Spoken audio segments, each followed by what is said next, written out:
Dublin তখন এক টুকরো ল্যাম্বর্গিনি। স্টেডিয়াম চত্বর নিজেদের দখলে নিয়েছে আতালান্তা সমর্থকরা। মাত্র 1,20,000 মানুষের শহর ল্যাম্বর্গিনি। উত্তর ইতালির সেই ক্লাবটা প্রথমবারের মতো ঘরে তুলল ইউরোপিয়ান কোনো ট্রফি, তাও কিনা ক্লাব ইতিহাসের মাত্র দ্বিতীয় শিরোপা। দীর্ঘ 7 দশকে এটাই প্রথম কোনো সিলভারওয়্যার আতালান্তার। দলটার প্রায় সব সমর্থকদের জন্য এমন অভিজ্ঞতা এবারই প্রথম। আতলান্তাকে এত দূর আসতে দেখে খুব আবেগতাড়িত হয়ে পড়ছি। এতটা প্রত্যাশা ছিল না। এটা ম্যাজিক, এটা আসলেই ম্যাজিক।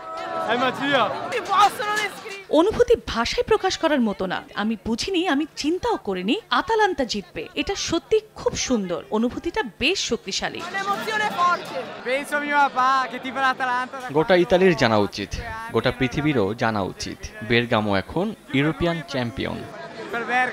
জোর ব্রাইট লক টেকনোলজি সাধারণ পাউডারের তুলনায় দেয় দ্বিগুণ উজ্জ্বলতা। রিন অ্যাডভান্সড দেয় দ্বিগুণ উজ্জ্বলতা। ডাবলিনের ঠিক উল্টো চিত্র লেভারকুজেন শিবিরে। ফাইনালের মতন গুরুত্বপূর্ণ ম্যাচে আসা হারের ধাক্কা বেশ ভালোই নাড়িয়ে দিয়েছে জার্মান ক্লাবটিকে। পারফরমেন্স বিবেচনায় প্রতিপক্ষকে এগিয়ে রাখলেন লেভারকুজেন বস।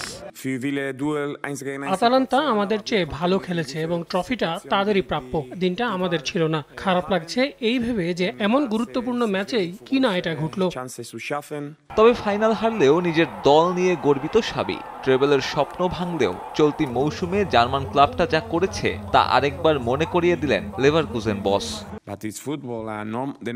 52তম ম্যাচে এসে প্রথম হার স্বাভাবিক ব্যাপার নয়। আমরা যা অর্জন করেছি সেটা ব্যতিক্রম এবং তাতে গর্বিত হওয়া উচিত। যদিও খারাপও লাগছে, এটা ঘটতেই পারে। ফুটবল এমনই। দিনটা আমাদের ছিল না, ওরা তুলনামূলক বেশি ভালো ছিল। ইউরোপায় না হলেও কদিন আগেই প্রথম অপরাজিত ক্লাব হিসেবে বুন্দেসলিগা শিরোপা ঘরে তুলেছে লেভারকুজেন। রোববার জার্মান কাপের ফাইনাল জিতলে ডোমেস্টিক ডাবল পূর্ণ হবে সাবির দলের। সাব্বির মিথুন, সময় সংবাদ।